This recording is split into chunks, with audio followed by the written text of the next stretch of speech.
হৃদমায়ার প্রেমগাথা season ১ পর্ব সংখ্যা ২৩। লেখনীতে রিক্তা ইসলাম মায়া। গল্প পাঠে আমি অরোরা ইসলাম। সকাল ৬টা ৩৩। সাদাসিধা কলেজ ড্রেসে সকাল সকাল রাস্তার মোড়ে দাঁড়িয়ে মায়া। বসন্তের হালকা উষ্ণ কুয়াশার আবির্ভাব কাটিয়ে পূর্ব আকাশে সূর্যের লাল ছটা আলোয় আলোকিত পরিবেশ। গ্রাম মুরাদপুর, আবাসিক এলাকা হওয়ায় সকালের পরিবেশটা বেশ শান্ত থাকে এখানকার। কোনো রূপ যান্ত্রিক বা মানুষের কোলাহল তেমন থাকে না সাত সকালে। ব্যস্ততা দেখা যায় একটু বেলা গড়ালে। যান্ত্রিক পথযাত্রীদের সঙ্গে সঙ্গে ছাত্রছাত্রীদের যাতায়াত দেখা যায় ৮টার মধ্যে। মায়া বাসা থেকে বের হয়েছিল আরো ভোরে, বলতে গেলে ৬টার দিকে। বাসা থেকে এই পুরো রাস্তাটা হেঁটে আসতে মায়ের ১৫ মিনিট লাগলো। বাকি ১৭ মিনিট ধরে সে রাস্তার মোড়ে দাঁড়িয়ে আছে। মায়া হাতের ফাইলটা চেপে আশেপাশে তাকালো স্বচ্ছ চোখে। রাস্তার দুপাশের দোকানপাটগুলো অনেক আগেই খুলে বসে আছে দোকানদাররা। সকালের বেচাকেনা চলছে সেখানে। রাস্তায় যান্ত্রিক গাড়ির চলাচল ভালোই দেখা যাচ্ছে। এমন মধ্যে মায়া পশ্চিমে পাশের রাস্তাটাই ধরে ফুটপাতের কিনারায় দাঁড়িয়ে ঠিক হৃদের বাবার অফিসের বিল্ডিং এর নিচে। কাল মায়া হৃদের সঙ্গে এই অফিসটাতে দেখা করেছিল, আর আজ সেখানটায় দাঁড়িয়ে আছে মায়া। গোটা ১৭ মিনিট পার হয়ে ১৮ মিনিটে ঠেকল ওর অপেক্ষার প্রহর। হৃদ কাল মায়াকে সকাল সকাল আসতে বলেছিল, কিন্তু কখন বলেছিল সেই সময়টা দেয়নি। সেজন্য মায়া সারা রাত ছটফটিয়ে রাতের ঘুম হারাম করে কাকডাকা ভোরে উঠে কলেজের জন্য একেবারে রেডি হয়ে চলে এসেছে এখানে। হৃদের সঙ্গে কথাবার্তা শেষ করে আবার সোজা কলেজে চলে যাবে এমনটা মনস্থির করা। আজ মায়ের শেষ পরীক্ষা। তথ্য যোগাযোগ প্রযুক্তি পরীক্ষাটা দিলে এই যাত্রায় শেষ হবে। বিগত ২ দিন ধরে মায়ের পরীক্ষাগুলো খারাপ যাচ্ছে। নিখোঁজ স্বামীর চিন্তা। আজ স্বামীর খোঁজটা নিয়ে পরীক্ষাটা ভালো দিবে মায়া। এত এত চিন্তার মাঝে মায়া জুঁইকে ঘুমন্ত অবস্থায় রেখেই বেরিয়েছে বাসা থেকে। আরিফও ঘুমেছিল। দুজনের কাউকেই বলে আসেনি মায়া। এখন মায়াকে ওরা সকাল সকাল খুঁজলে কি হবে কে জানে।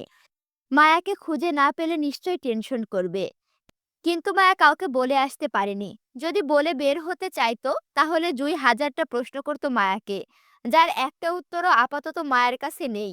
আবার জুইয়ের সামনে মিথ্যা বলেও মায়ের পার পায় না।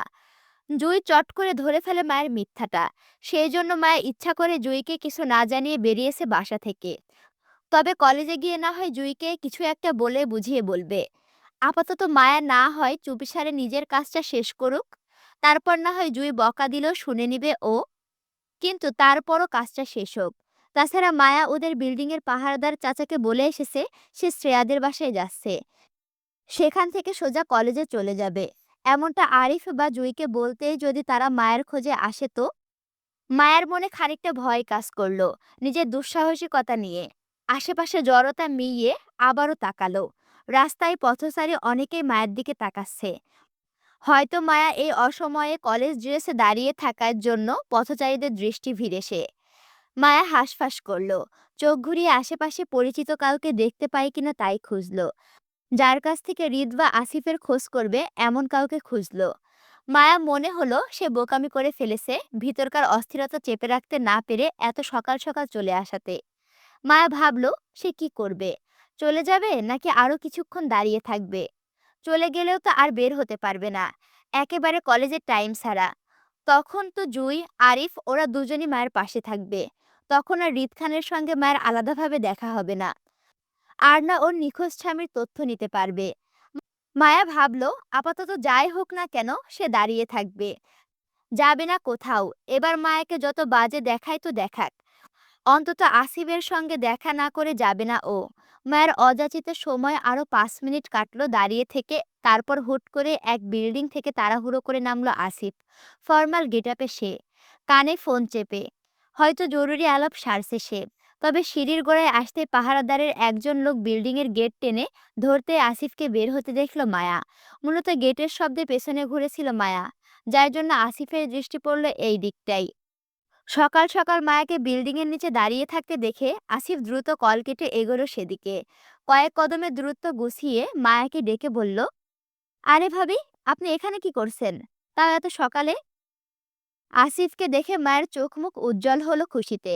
কিন্তু আসিফের মুখে ভাবি ডাক শুনলো এমনটা মনে হলো মায়ার। প্রথমে অন্যমনস্ক হওয়ায় মায়া ভাবি শব্দটা তেমন লক্ষ্য করেনি, আবার হয়তো করেছে। কিন্তু আসিফের মতন একজন লোক মায়াকে হুটহাট অবুঝের মতন ভাবি ডাকবে, এমনটা শোভা পায় না তাকে।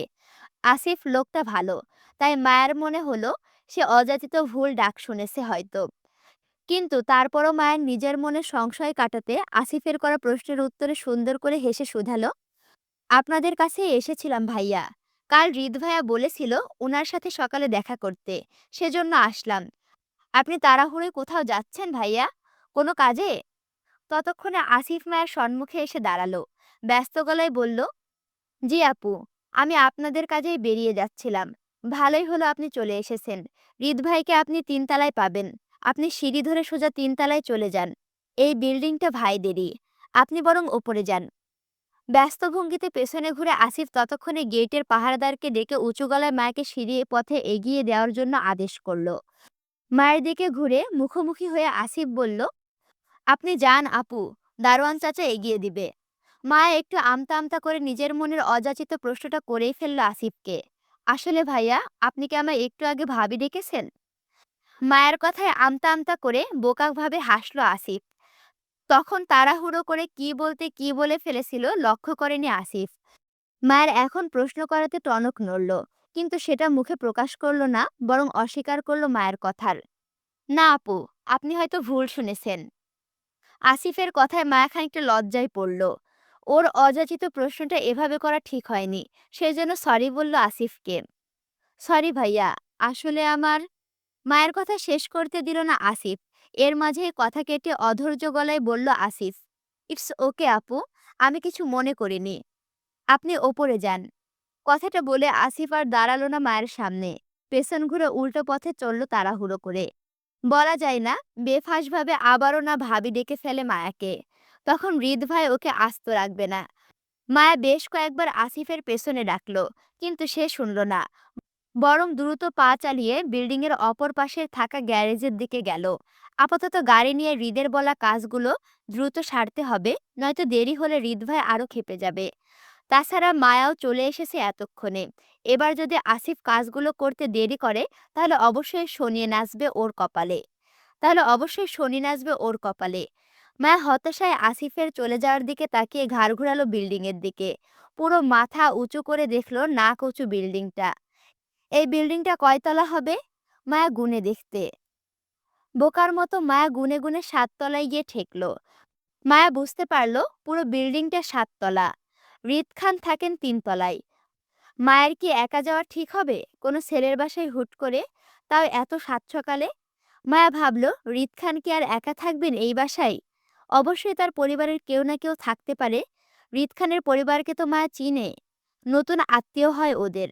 মায়াকে এত সকালে নিজেদের ফ্ল্যাটে দেখলে নিশ্চয়ই অবাক হবেন তারা। মায়াকে প্রশ্ন করলে সেও উত্তর দিবে তাদের। কি জন্য মায়া এত সকালে এখানে এসেছে সত্যিটা তো বলতে পারবে না, মিথ্যা কিছু একটা বলতে হবে। ইতস্তত মায়া হাঁসফাঁস করলো। কি এক বিপদে পড়ল মায়া নিজের নিখোঁজ স্বামীর খোঁজ করতে গিয়ে। জীবনে যে কাজ করার ছিল না, সেই কাজগুলো আজকাল করে বেড়াচ্ছে মায়া। বুকের চাপা শ্বাস ছেড়ে মায়া দ্বিধায় নিয়ে বিল্ডিং এর ভেতরের দিকে হাঁটলো। দারোয়ানের দেখানো সিঁড়ি ধরে সোজা তিনতলায় গিয়ে দাঁড়ালো। বেশ হাঁসফাঁস করে জিভ দিয়ে শুকনো ঠোঁট ভেজালো। জড়তার হাতে বেশ সময় নিয়ে পরপর কলিং বেল চাপলো। একবার, দুবার, তিনবার। পরপর বেশ কয়েকবার কলিং বেল চাপলো একটু রয়ে শয়ে। কিন্তু তারপরও কাউকে দরজা খুলতে না দেখে মায়া এবার দ্বিধা মনা করে এতবার কলিং বেল চাপতে। মায়ের মনে হলো সকালবেলা হওয়ায় বাসার সবাই হয়তো এখনো ঘুমে, আর মায়া এই মুহূর্তে তাদের ঘুমে ডিস্টার্ব করছে এতবার কলিং বেল বাজিয়ে। মায়া মনস্থির করলো আর কলিং বেল বাজাবে না। সেজন্য সুইচ বোর্ড হতে নিজের হাতটা গুটিয়ে নিতেই খট করে দরজা খুলল কেউ। তবে ওর সামনে দরজা নয়, বরং পিছনের ফ্ল্যাটের দরজা খুলে রাশভারী গলায় বলল, এদিকে আসো। মায়া চমকে পিছনে তাকালো। দেখলো হৃদ দরজা ধরে ঘুমন্ত চেহারায়, এলোমেলো চুলে দাঁড়িয়ে। দেখে বোঝাই যাচ্ছে কলিং বেলের চাপে সদ্য ঘুম থেকে উঠে এসেছে সে। মায়াকে এই মুহূর্তে দেখে হৃদ অবাক হয়েছে কিনা তার চেহারা দেখে মায়া ঠাহর করতে পারল না। তাকে স্বাভাবিক মনে হলো মায়ার। তবে মায়া বেশ চমকিত হৃদের এলোমেলো চুল আর ঘুম জড়ানো চেহারায়। মায়ের মনে হলো এই প্রথম সে হৃদ খানকে দেখলো। সে গুছালো নয়, পরিপাটিও নয়, বরং এলোমেলো এক সুন্দর পুরুষকে দেখলো, যে দেখতে শুধু আকর্ষণীয় নয়, বরং বিপজ্জনক মোহিত। মায়া বিমোহিত না হলে বা স্বামীর জন্য মায়ের মনটা না কাঁদলে এতক্ষণে নিশ্চয়ই হৃদ খানের এই রূপে গলে পড়ত সে। তবে মায়া মানতে বাধ্য, লোকটা আসলে মাত্রা অতিরিক্ত সুন্দর আর নজর কাড়া সুদর্শন। হৃদ মায়াকে ড্যাব ড্যাব করে নিজের দিকে তাকিয়ে থাকতে দেখে সে দরজা ধরে হালকা কপাল কুঁচকায়। মায়ের অপলক দৃষ্টি, ওর মনোভাব বুঝতে দেরি হলো না হৃদের। স্বাভাবিকের ন্যায় হৃদ দরজা ছেড়ে ভেতরের দিকে যেতে যেতে মায়ের উদ্দেশ্যে বলল, ভেতর থেকে দরজাটা লক করে দাও। হৃদ চলে যেতে মায়ের টনক নড়ল। মনে মনে নিজেকে ধিক্কার দিল হৃদকে বেহায়া নজরে দেখাই। সি, জীবনে সুন্দর ছেলে দেখিনি মায়া। এভাবে কারো দিকে তাকিয়ে থাকতে হয়? লোকটা নিশ্চয় মায়াকে খারাপ ভাবছে। এমনি এই লোকটা মায়াকে খারাপ খারাপ প্রস্তাব দেয়, পরকিয়া করতে চায়।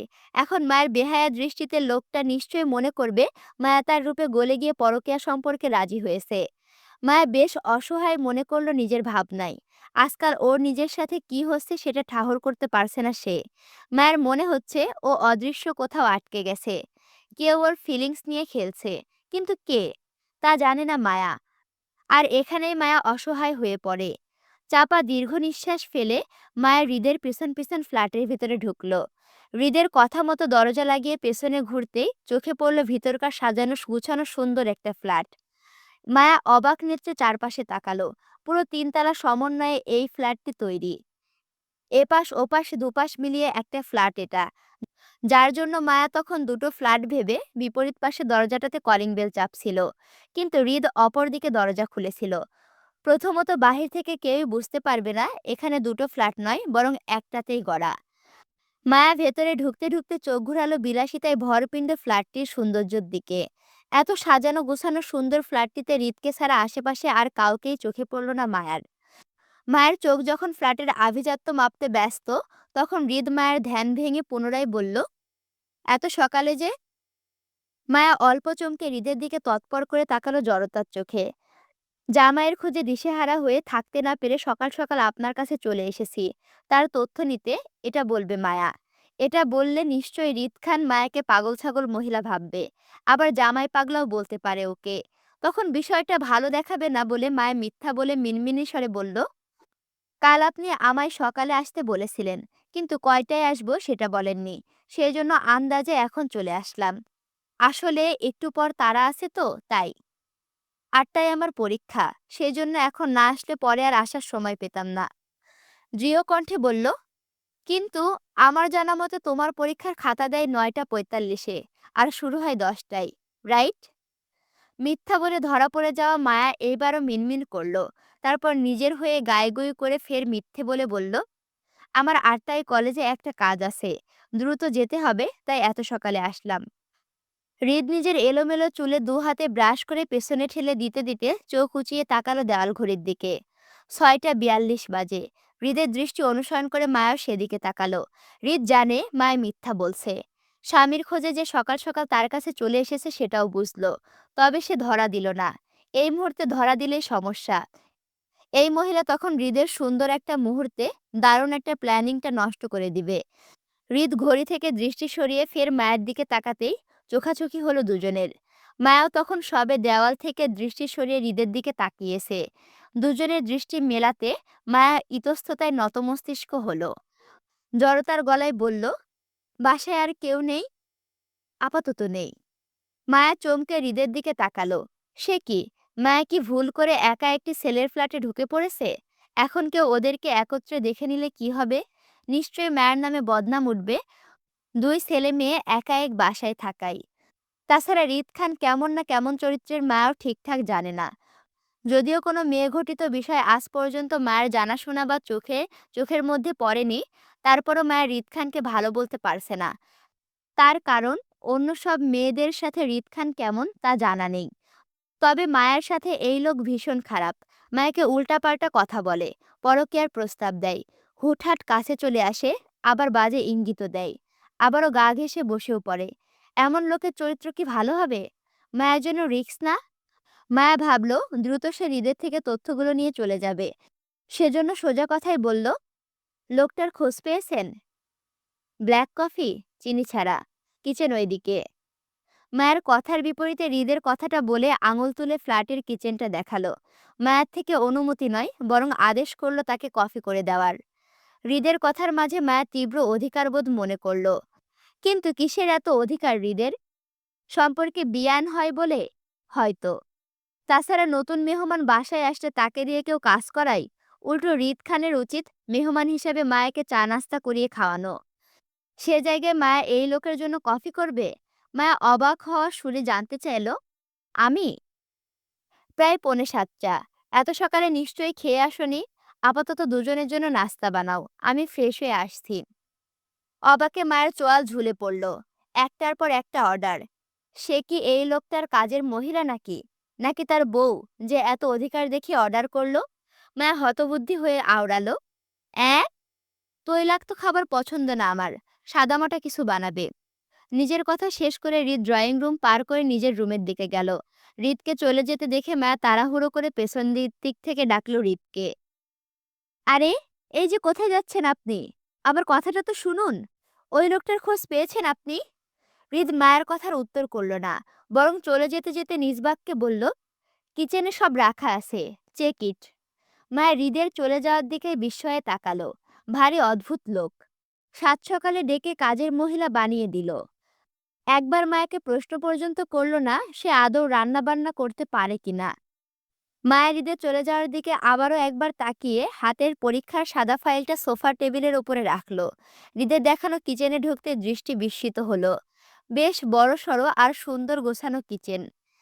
দেওয়ালের ওয়াল ক্যাবিনেটের ওপরে জায়গায় জায়গায় ছোট ছোট কাগজের টুকরো করে নাম লেখা, কোথায় কোন জিনিস আছে। মায়া ভুরু উচালো। বড়লোকি কারবার সারবার। এই হৃদ খানের আরো কয়েকটা বাড়ি আছে কে জানে। ঢাকা টু চট্টগ্রাম এই নিয়ে মায়া ৩টা বাড়িতে গেল মায়া। বজ্জাত লোক চট্টগ্রামে এসেও পরিবারের সাথে না থেকে এই খালি বাড়িতে পড়ে আছে। মায়া শুনেছে হৃদ খান নাকি খানবাড়িতে থাকেন না, আলাদা নিজের বাড়িতে থাকে। এই আলোকে কি এমন দুঃখ থাকতে পারে যে পরিবারের সাথে না থেকে আলাদা বাড়িতে থাকেন? হিংসুটে লোক। আসলে বেশি মানুষ পছন্দ করেন না বলে এমন সমাজ ছাড়া ছন্ন ছাড়া আলাদা থাকেন। এই লোক বিয়ে করলে এমন বগুড়ে মেয়ে দেখে বিয়ে করবেন, যার মাথার তার ছিঁড়া হবে। সহজ ভাষায় উল্টো বুঝবে। আল্লাহ জানে কোন মেয়ের কপাল ফাটবে, যার হৃদ খানের মতো ঘাড় তেরা মানুষ স্বামী হিসেবে জুটবে। মায়ের তো এখনই হৃদ খানের বইয়ের জন্য মায়া হচ্ছে। আহারে বেচারি। সেলফ খুঁজে খুঁজে নুডলসের আয়োজন করলো। অল্প ঝালে হাতে হাতে কাজ চালিয়ে নুডলস বানালো। মায়া জানা হৃদ ঝাল খেতে পারে না একবার শুনেছিল। সেই জন্য কম ঝালের আয়োজন করলো। আপাতত নুডলসের থেকে বেশি কিছু মায়া বানাতে পারবে না, কারণ অন্যের বাসায় এসে যা খুশি রান্না করা যায় না। বিষয়টা খারাপ দেখায়। তাছাড়া কিছু রান্না করতে গেলে বেশ কিছু সময়ের প্রয়োজন দরকার, যেটা আপাতত মায়ের হাতে কম। তাছাড়া মায়ের হৃদের সঙ্গে জলদি জলদি কথা বলে বেরিয়ে পড়তে হবে বলে। এত সময় নিয়ে দুটো মানুষ একজন ফ্ল্যাটে দরজা লাগিয়ে থাকাটা ভালো দেখায় না। মায়া রান্না শেষ করে বড় বাটিতে নুডলস ঢেলে ডাইনিংয়ে রাখতে রাখতে হৃদের রুমের দিকে উকি মারল। দরজা এখনো বন্ধ। ছেলে মানুষ এত কি আয়োজন করে ফ্রেশ হয় আল্লাহ জানে। মায়া নুডলসের বাটি রেখে কিচেনে গেল ফের। হৃদের জন্য ব্ল্যাক কফি বানিয়ে ডাইনিংয়ে আসতে আসতে হৃদের মুখোমুখি হলো। ততক্ষণে হৃদ গোসল সেরে সাদা পাঞ্জাবি পরে ডাইনিংয়ে চেয়ার টেনে বসলো। একদম গোছানো আর পরিপাটি হৃদ খান। সকালে ঘুম থেকে উঠা এলোমেলো হৃদ খান আর নেই। মায়ের হৃদের দিকে তাকাতে তাকাতে হাতের কফিটা হৃদের দিকে এগিয়ে দিল। হৃদ কফিটা হাতে নিয়ে মায়ের দিকে তাকিয়ে চুমুক বসালো। এত সকালে নুডলস খাবো? নুডলস ছাড়া আর অন্য কিছু বানাতে পারো না? হৃদের কথায় মায়া চেয়ারের পেছনে দাঁড়িয়ে মিনমিনি স্বরে বলল, পারি। তাহলে বানালে না কেন? অন্য কিছু বানাতে সময়ের প্রয়োজন, কিন্তু আমাকে তো এখন চলে যেতে হবে। সেই জন্য নুডলস ছাড়া আর অন্য কিছু দ্রুত বানাতে পারিনি। হৃদ কিছু বলল না মায়াকে। আপাতত কিছু করার ইচ্ছে নেই তার। মায়ের অন্য চিন্তা, কাজ সুন্দরভাবে শেষ হলেই হয়। হৃদ হাতের কফিটাতে চুমুক বসাতে বসাতে মায়ের উদ্দেশ্যে বলল, প্লেটে সার্ভ করো। মায়া চমকে গোল গোল চোখে তাকালো হৃদ খানের দিকে। আশ্চর্য, মায়া এই লোককে বেড়ে খাওয়াবে কেন? এই লোকের কে হয় মায়া? কিছুই তো না। অথচ এমন অধিকার দেখাচ্ছে যেন মায়ের ওপর সব থেকে বেশি অধিকার এই লোকের। আজব, সামনে রাখা আছে অথচ মায়াকে বলছে বেড়ে খাওয়াতে। মায়া মনে মনে চাইলো হৃদের মুখের ওপর মানা করে দিবে। সে বলবে, আমি আর আপনাকে বেড়ে টেড়ে খাওয়াতে পারবো না। রেঁধে এনেছি, এবার নিজের হাতে খেলে খান, নয়তো খাওয়া লাগবে না। অথচ মনের কথাগুলো মায়া মনে বলতে পারল না, হৃদের কাছে সাহায্য চেয়েছে বলে। মায়া যদি সামান্য বেড়ে খাওয়াতে মানা করে, তাহলে হৃদও মায়াকে ওর নিখোঁজ স্বামীর তথ্য দিবে না বলে। মায়া বাধ্য হয়ে হৃদকে প্লেটে নুডলস তুলে দিয়ে চামচ এগিয়ে দিল। হৃদ নুডলসের প্লেটে চামচ দিতে দিতে মায়ের উদ্দেশ্যে বলল, দ্রুত খাওয়া শেষ করো, মানুষ আসবে। কিসের মানুষ? হৃদের কথায় চমকে মায়া কথাটা বলল। হৃদ তখনও মায়ের দিকে তাকালো না। সে ততক্ষণে নুডলসের চামচটা মুখে তুলে ফেলেছে। হৃদের অল্প অল্প কথা মায়াকে মাঝে মধ্যে ভীষণ রাগ দেয়। মায়া উত্তেজনায় হৃদকে ফের প্রশ্ন করবে, তখনই দরজায় কলিং বেল বেজে ওঠে আচানাক। মায়া চমকে ভয়ার্ত মুখে দরজার দিকে তাকিয়ে হৃদের দিকে তাকালো। লোকটার কোনো ভাবান্তর নেই, সে চুপচাপ খেয়েই যাচ্ছে। বাসায় কে আসলো? ওদের দুজনকে একত্রে দেখলে কি হবে সেটা টেনশনে মায়া ভয়ে অস্থির হলো। দরজার দিকে তাকিয়ে মায়া অস্থির চিত্তে বলল, কে যেন এসেছে, আমাদের দুজনকে দেখে যদি খারাপ ভাবে। মায়ের কথায় হৃদ বেশ বিরক্ত হলেও মায়ের দিকে তাকালো না, বরং খেতে খেতে ভারী গলায় বলল, আসিফ হবে। সত্যি? হৃদ আর উত্তর করল না। সে আপাতত খাবারটা শেষ করতে চাচ্ছে। পরপর কলিং বেল বাজতে মা ইতস্ততা করে দরজা খুলে দিল। চোখে পড়ল কালকের সেই রাহাত ছেলেটি, যে মায়াকে রাকিবের হাত থেকে বাঁচিয়েছিল। মায়া সকাল সকাল এই ছেলেকে হৃদের ফ্ল্যাটের দরজার সামনে দাঁড়িয়ে থাকতে দেখে মায়া ভয় পেল। যদি মায়াকে খারাপ মেয়ে ভাবে রাহাত রাকিবকে বলে দেয়, তাহলে রাকিব ভাই নিশ্চয়ই আরিফ ভাইকেও বলে দিবে।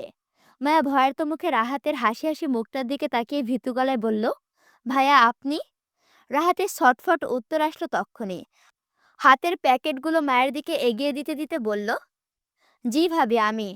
আসিফ ভাইয়া আপনাদের জন্য খাবার পাঠিয়েছেন, নিন।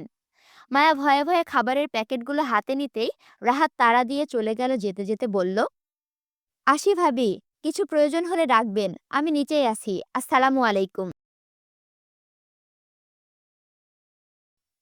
গমগমে পায়ে দ্রুত সিঁড়ি ধরে নিচে নেমে গেল রাহাত।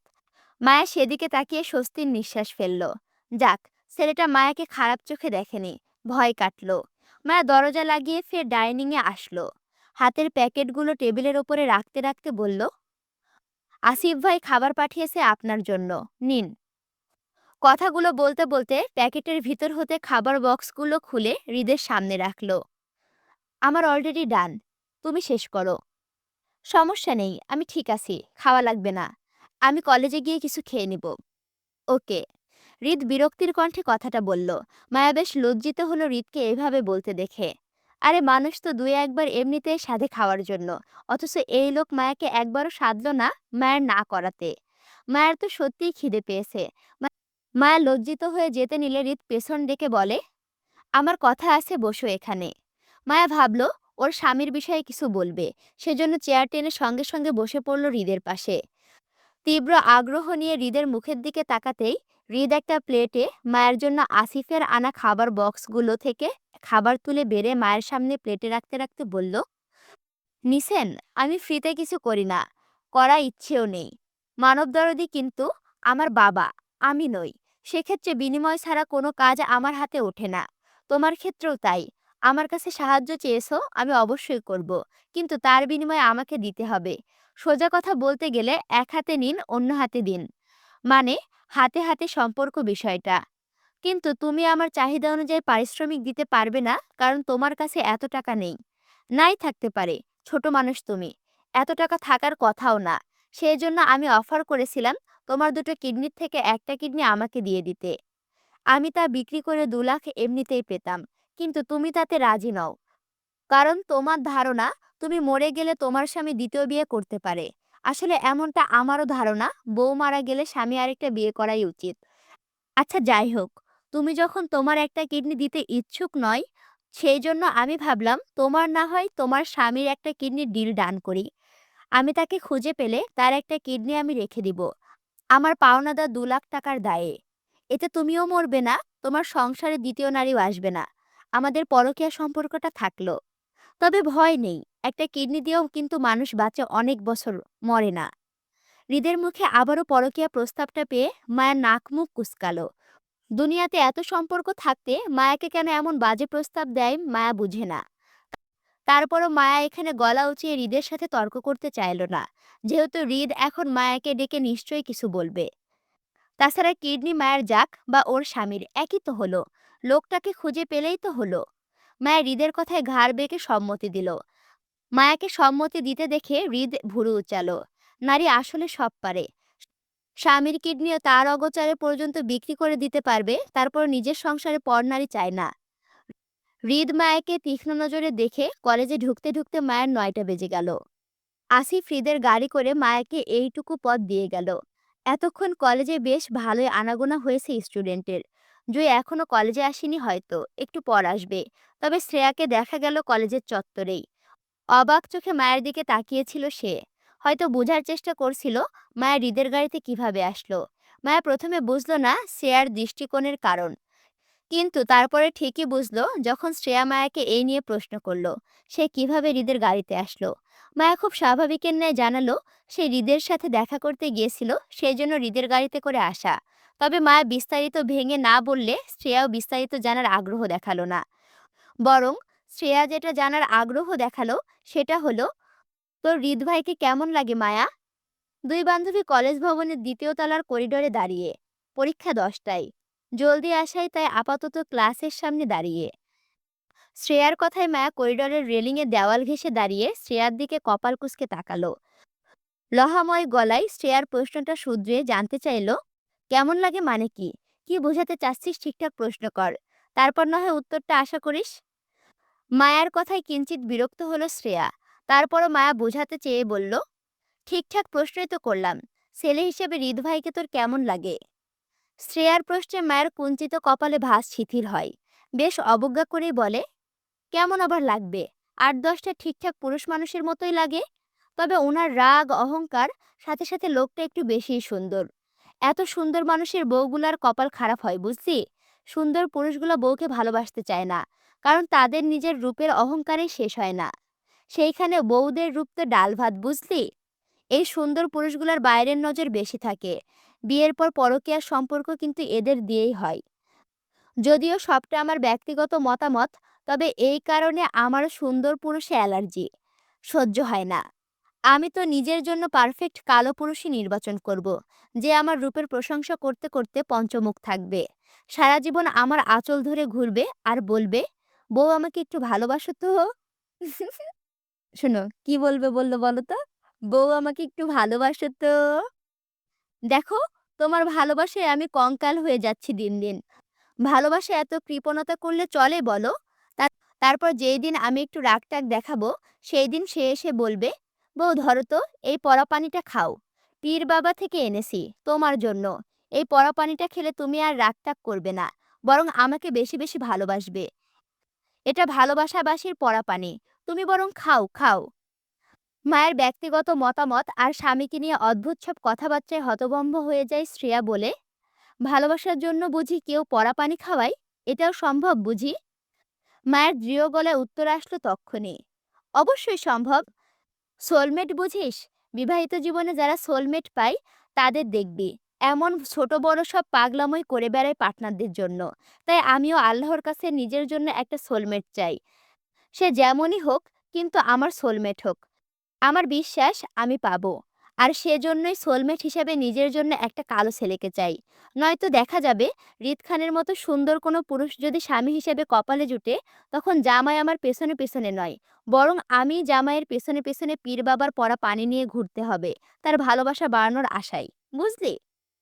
মায়ের চিন্তাভাবনার ধরন সবসময় সবার থেকে অদ্ভুত হয়। যেখানে সবাই নিজের জন্য পারফেক্ট হৃদ খানের মতো জামাই চাই, সেখানে মায়ের হৃদকে এমনভাবে অবজ্ঞা করছে যেন হৃদ খান সুন্দর হয়ে পাপ করে ফেলেছে। মায়ের মতে হৃদের মতো তুচ্ছ জিনিস আর কিছুই হতে পারে না। শ্রেয়া আগ্রহ নিয়ে জানতে চাইল, আচ্ছা ধর, যদি তোর নিখোঁজ জামাই কোনোভাবে হৃদ ভাইয়ের মতো সুন্দর কোনো পুরুষ হয় তাহলে কি করবি? শ্রেয়ার কথায় মায়া আবারও দৃঢ়তা দেখিয়ে বলল, হবে না। আমার জামাই হৃদ খানের মতো এত সুন্দর হবে না। লোকটাকে আমি সেই দিন রাতের আধারে যদিও এত দেখিনি, তবে আমি গ্যারান্টি ওয়ারেন্টি সহ দিয়ে বলতে পারি সে এত সুন্দর হবে না। আমার জামাই লম্বা সম্বা বলিষ্ঠবান কালো কোনো পুরুষ মানুষ হবে, দেখিস, একদম আমার মনের মতন। আসসালামু আলাইকুম। কেমন আছো তোমরা সবাই? আসলে আমি 'হৃদমায়ার প্রেমগাথা' সিজন ১ টা পড়ি না কারণ কি শুনবা? এই সিজন ১ এর মধ্যে এত ভুল, মানে এত ভুল বানান, মানে এটা পড়তে গেলে আমার কমসে কম ধরো ৩০ মিনিটের ভিডিও। এটার পেছনে আমার ১.৫ ঘন্টা সময় যাচ্ছে।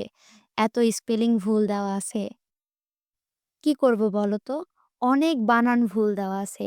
আর বানান ভুল তো ভুল, কিছু জায়গায় এমনও আছে যে কোনো শব্দ মিসিং, শব্দই নাই।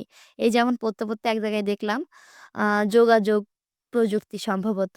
তো ওইখানে তথ্য লেখাটাই নাই। যদিও একটু সময় নিয়ে পড়লে বোঝা যায়, কিন্তু আমি তো ওইভাবে পড়ে রাখি নাই বলো। আমি মানে এখন পড়ছি, এখনই ভয়েস দিচ্ছি। আমি এভাবে পড়ি। ওইজন্য সমস্যা হয়। তারপরেও আমি চেষ্টা করব তোমাদের জন্য এই ভিডিওটা প্রতিদিন দেওয়ার। দেখা হচ্ছে পরবর্তী ভিডিওতে। ততক্ষণ পর্যন্ত চ্যানেলটি সাবস্ক্রাইব করে পাশেই থাকো। আল্লাহ হাফেজ।